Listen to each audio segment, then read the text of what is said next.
사랑하는 주양교회 성도 여러분, 안녕하세요. 이병철 목사입니다. 오늘도 우리를 아낌없이 사랑하시는 하나님의 은혜 안에서 강건하길 바랍니다. 7월 19일 월요일 주 만나는 성도는 본질에 집중한다 라는 제목으로 본문은 레위기 12장 1절에서 8절까지 말씀입니다. 레위기 12장은 해산한 여인의 정결에 대한 규례입니다. 출산 자체는 부정한 것이 아니라 축복입니다. 다만 산모가 부정한 이유는 해산 후의 산혈과 분비물 때문입니다. 이스라엘 백성이 가장 중요하게 생각한 것이 피였습니다. 왜냐하면 생명이 피에 있기 때문입니다. 레위기에서 부정하게 여기는 병들은 엄밀하게 따지면 피가 흐른다든지 피가 감염된 것입니다. 그래서 하나님은 이스라엘 백성들에게 피가 있는 채로 음식을 먹지 말라고 하셨습니다. 오늘 말씀을 통해 두 가지를 묵상하겠습니다. 첫 번째는 본질을 기억해야 합니다.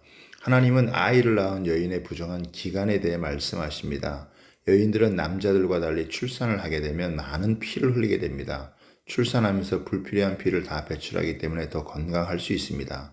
출산할 때 흘리는 피는 깨끗한 피가 아니라 생명을 다한 피입니다. 하나님은 이런 것을 부정하다고 하신 것입니다. 여기서 부정하다는 것은 불결하다는 의미는 아닙니다. 다만 여성들의 몸에 있는 불필요한 피를 배출해서 건강해지는 것이지만 그 피 자체는 깨끗한 피가 아니라는 것입니다.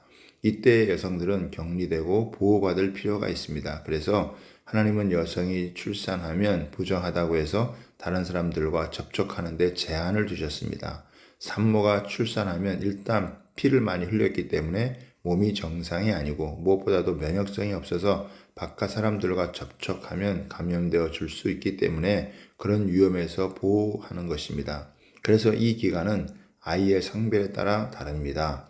우선 남아의 경우 여인의 부정한 기간은 다른 사람과 교제할 수 없는 7일과 성소에 나아갈 수 없는 33일을 합친 40일입니다. 그리고 여호와의 경우는 그 2배인 80일입니다. 이 기간은 환난과 인내의 시간으로 이때 산모는 몸가짐을 단정히 하고 하나님만 바라보며 정결을 힘써야 합니다. 본질이 사라진 형식은 무용지물로 하나님 없는 40일과 80일은 무의미합니다. 주일 성수도 마찬가지입니다. 형식적으로 주일을 지키는 것이 아니라 매 순간 하나님께 집중하며 정결하게 살아야 합니다. 두 번째는 오직 예수님의 보혈로 속죄받습니다. 하나님은 출산한 여인이 부정한 기간이 지난 후에 드릴 정결의식에 대해 말씀하십니다. 6절에 보면 아들이나 딸이나 정결하게 되는 기한이 차면 그 여인은 번제를 위하여 1년 된 어린 양을 가져가고 속죄제를 위하여 집비둘기 새끼나 산비둘기를 회막문 제사장에게 가져갈 것이라고 했습니다. 정결기간이 지나면 해산한 여인은 하나님께 번제와 속죄제를 드려야 했습니다. 이렇게 행하는 것은 특별한 의미가 있습니다. 먼저 번제를 드리는 것은 해산의 고통에서 지키시고 새 생명을 주신 하나님께 감사드리기 위함입니다.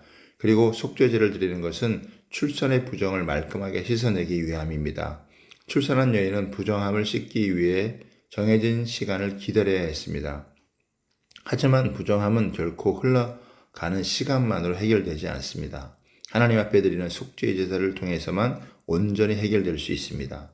번제는 제물을 완전히 불살라야 합니다. 이는 해산의 고통과 위험에서 생명을 지켜주신 하나님께 감사하며 자신의 전 인격을 바치는 것을 의미합니다.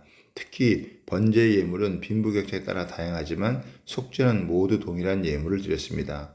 다윗은 모친이 제 가운데 나를 잉태했다고 고백했습니다. 즉 모든 인간은 어머니의 태에서 임신이 되면서부터 그 안에 죄성을 갖고 태어나기 때문에 반드시 하나님의 말씀으로 거듭나야 합니다. 이런 정결의식은 인간의 속죄가 오직 예수님의 보혈로만 가능함을 뜻합니다. 오늘 하루 오직 예수님의 보혈만 의지하며 구원받은 성도들께 전인격을 하나님께 드릴 수 있게 되기를 축복합니다.